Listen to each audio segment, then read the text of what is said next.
de base, mais aussi de leur permettre vraiment de relancer leur économie à partir des victoires que nous avons lancées et que, Inch'Allah Rabbi, bientôt les choses vont bouger. Bien sûr. En tout cas, on a un bon pressentiment sur le profil des députés. Maître Tall, dites-nous, quel est le mot d'ordre pour vous, aujourd'hui, député de la majorité? Mais le mot d'ordre, c'est le travail. Nous invitons tous au travail, mais également à la rupture de ce que nous avons l'habitude de voir ici dans l'hémicycle, qui est un symbole de notre démocratie et de notre République. Notre défi majeur est de restaurer cette relation de confiance, de réconcilier le peuple sénégalais avec son Parlement. Les défis majeurs, effectivement, c'est de faire que l'Assemblée soit une assemblée décomplexée, où on aura de véritables représentants du peuple et non de représentants de partis politiques. Son rôle, fondamentalement, repose sur la proposition ou les votes des projets de loi, contrôler l'action gouvernementale, mais également faire le suivi et l'évaluation des politiques publiques.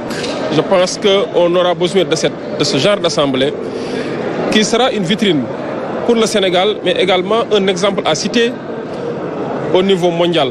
Parce que le Sénégal a une démocratie assez connue et reconnue, qui a toujours servi d'exemple, ici au Sénégal comme ailleurs, plus particulièrement en Afrique. Je pense que notre rôle est de consolider cet acquis, de faire de ce Sénégal et de sa démocratie une vitrine et un modèle à citer partout sur les sommets internationaux, mais également essayer d'aller de l'avant. Parce qu'il y a des défis majeurs qui nous attendent, il y a des urgences qui nous attendent. Et le challenge, nous, 15e législature, est de faire en sorte que ces urgences soient réglées et que l'Assemblée nationale puisse être l'Assemblée digne de son nom et où de véritables représentants du peuple effectueront leur législature. Bien sûr, vous êtes avocat. Est-ce que vous serez assez critique avec le pouvoir exécutif? On a tendance à dire que quand la majorité est mécanique, tout passe comme lettre à la poste. Est-ce que vous allez nous faire revivre ça ou pas? Mais écoutez, si c'est de la critique pour la construction, oui. Si c'est de la critique pour faire avancer les choses, oui. Si c'est critiquer pour dire la vérité, oui. Mais ma conviction est que le pouvoir exécutif est un pouvoir responsable, avec des hommes et des femmes qui aiment le Sénégal. Des hommes et des femmes qui ont du challenge, qui veulent faire avancer les choses. Et je pense que ce pouvoir exécutif, avec ce Parlement, je pense qu'ils feront bon ménage pour faire avancer le pays pour le grand bonheur du peuple sénégalais. Merci wolof tuuti rek dañuy tàmm di wax ni assemblée ku am majorité rek lépp lu ñëw rek day jàll comme lettre bu ñu dugal ci poste. Est-ce que di ngeen am beneen gis-gis beneen façon taxawaay par rapport ak loi yi nga xamante ni ngeen war a voter? waaw foofu damay dalal sa xel fii lépp lu fiy jàll mooy lu gën ci réew mi. C'est vrai que majorité am na lu muy jariñ parce que instrument la pour nga doxal say politique publique, instrument pour nga doxal say réformes yi nga bëgg a doxal. waaye li am solo ba am solo mooy ana lan moo war a jàll ak lan moo war a jàll. lépp lu gën ci réew mi parce que askan wi la ñuy xool ñun mooy suñu interlocuteur. la preuve li nga ñu tuddee mooy ay député pencum ndawi askan wi maanaam day député du peuple. kon lépp lu fi war a jàll mooy lii nga xamante ni dañoo gis ni moo gën ci Sénégal moo gën ci Sénégalais yi moo gën ci ëllëgu Sénégal.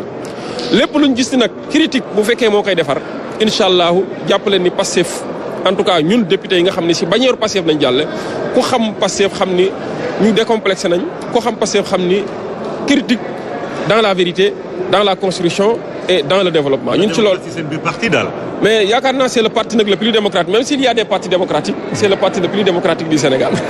am na démocratie moo nekk leitmotiv am si lañ mës a dox te incha allah si la ñuy wëy te loolu dañoo jàpp ni état la si ñun maanaam état d'esprit la si ñun ci ni muy dawee ci biir parti bi noonu lay dawee ci biir kër kon noonu lay dawee ci biir assemblée nationale.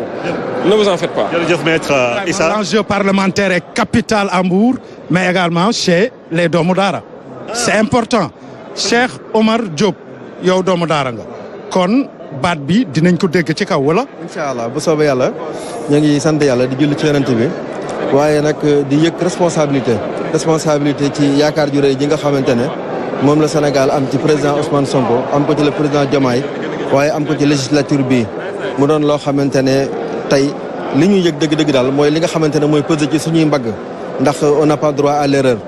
projet bi nga xamante ne ñun moo ñu investir projet la boo xam ne Sénégal yi bakkan lañ ko jëndee liberté gor ñi lañ ko jëndee deret lañ ko jëndee kon projet boobu warul échouer kon doomu daara yi nga xamante ne man ñoom lay représenté dinañu accompagner projet bi waaye ñun ñi nga xamante ne ci ñoom lañ bokk te ñëw ci ngombalaan gi dinañ représenter le peuple sénégalais dans sa globalité waaye dinañ góorgóorlu contrôler l'action du gouvernement pour que ça aille du côté qui nous a été indiqué mooy Sénégal Vision 2050 waaye it redorer l'école coranique son blason d'antan ba rôle bi nga xamante ne moom la daara ak doomu daara yàgg am ci Sénégal ñu delloo ko ci Sénégal te loolu jàpp naa ne président Ousmane Sonko mooy ki ñu gën a comprendre moo tax bi ñu wooyee ñu wuyu ko fas yéene ànd ak moom ba delloo daara ji li mu moom ak waa daara ji li ñu moom. waaw rafet na. mais il faut ñu wax si ndaw ñi nag. waaw. ban liggéey ngeen fas yéene def pour que ndaw yi parce que ñoo ëpp si réew mi gis seen bopp bàyyi gaal yi ak ñoom it seen. waaw moom nu mu tudd d'abord ak fu mu jógee ndegam diaspora. maa ngi tudd Adama Tandigora nekk député département de Bakel donc maa ngi sant yàlla bu baax di julli ci yonent bi di remercier population Sénégal yëpp di remercier également la population du département de Bakel ci choix bu ñu teg suñu personne ginnaaw loolu je crois que projet yu ñu am pour la jeunesse ay projet yu leer la certes la jeunesse attend beaucoup certes il y a beaucoup à faire pour cette jeunesse là mais xam nañ ne li njëkk ci projet yi mooy ñu nekk ci mbay mi nekk ci dans l'élevage nekk dans la pêche mais également dans le projet boo ko xoolee mënuma expliquer yëpp tey mais il y a énormément de projets pour la jeunesse boo gisee même dans le secteur minier ñuy naan il faut que ñu industrialiser ko bu ñu ko exploiter bu pare ñu industrialiser ko pour que xale yi mën a am liggéey la. waaye ku ne Bakel ne ndox mi.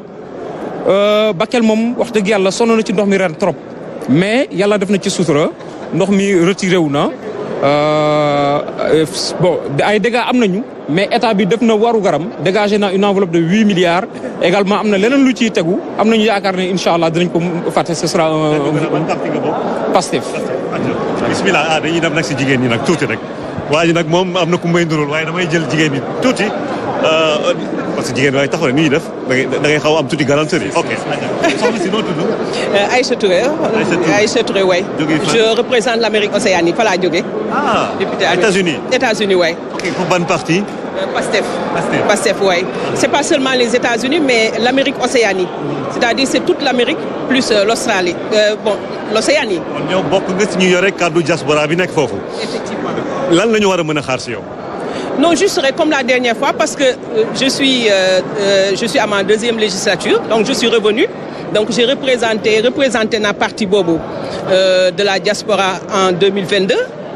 Et aujourd'hui, ils m'ont reconduite encore. Et je pense que c'est un honneur. Et li ma defoon dama koy yokk parce que tout simplement, les conditions sont devenues beaucoup plus favorables pour mieux porter les aspirations de mes compatriotes de la diaspora. tur bi naka la encore. Aïcha Touré. Aïcha Touré. waaw moom lañ doon wër Ibrahima. waaw Aïcha Touré moom mais nag jigéen ñi seen wàll si législature bi est-ce que jàpp nga ni war nañ leen gën a mën a dooleel wala lan la ñu war a def. waaw ma boole ci benn question nga boole ci ñaar yëpp. Aïcha yow da nga fi nekkoon ci bureau bi passé. vice-présidente. yow rek yaa bokkoon Yewwi bokkoon ci. mais bii da nga xalaat yokku. wala déet nga boole ko ci question. waaw effectivement je pense que contrairement ak li ñuy wax je pense qu'il y a un processus. pour jigéen ñi parce que nekk ci processus de refondation donc boo ñëwee ci refondation moi ce que je pense c'est que il faut pas toujours suivre une dynamique de manière très maanaam topp ko parce que les gens le disent mais c'est un plan qui a été mis en place et man je sais que jigéen ñi am nañu place ci biir Pastef maintenant pour li ma nekkoon j'ai été questeur d'abord maa fi nekkoon deuxième questeur lors de la première c'est mon premier mandat.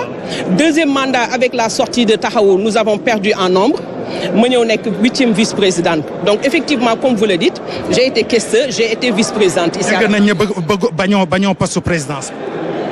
Poste présidence, vous savez que nous, dans PASTEF, nous avons toujours fait confiance au président Sonko. Donc c'est lui qui a proposé l'investiture en 2022. En 2024, moom moo proposé les candidats. La dernière fois, lors de la dernière législature, moom ma tànnoon comme deuxième questeur, alors que je n'ai même pas demandé. Moi, ma def vice-présidente, j'avais pas demandé. Aujourd'hui, on lui renouvelle cette confiance encore et on sait qu'il fera le bon choix pour nous tous. Merci. ah ñu jël saa waa ji moom am na ku may ndul waaye rek bàyyi ñu noppi. kan laay nduru. xamoo ko ñu ndul. non kan laay nduru non. tur bi naka la. Babacar Ndiaye. Babacar Ndiaye. tête de liste du département de Pikine. parti. Pastef.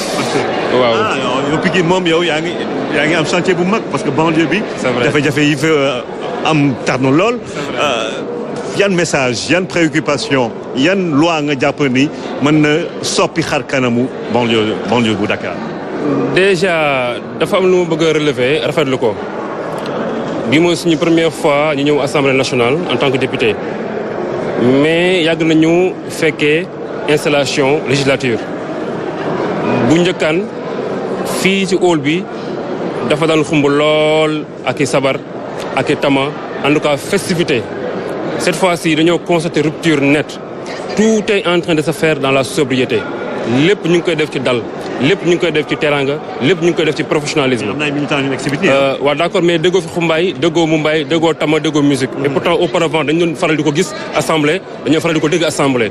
rupture la boo xamante ni il faut que ñu noter ko parce que c'est très important ndaxte kat ñun suñu ñëw assemblée ñetti objectif la ñu am rupture ci marché bi rupture ci teewaay bi ñu war a teewal askanu Sénégal mais aussi rupture ci production ci débat politique ci njëriñ bi war a am askanu Sénégal c'est très important.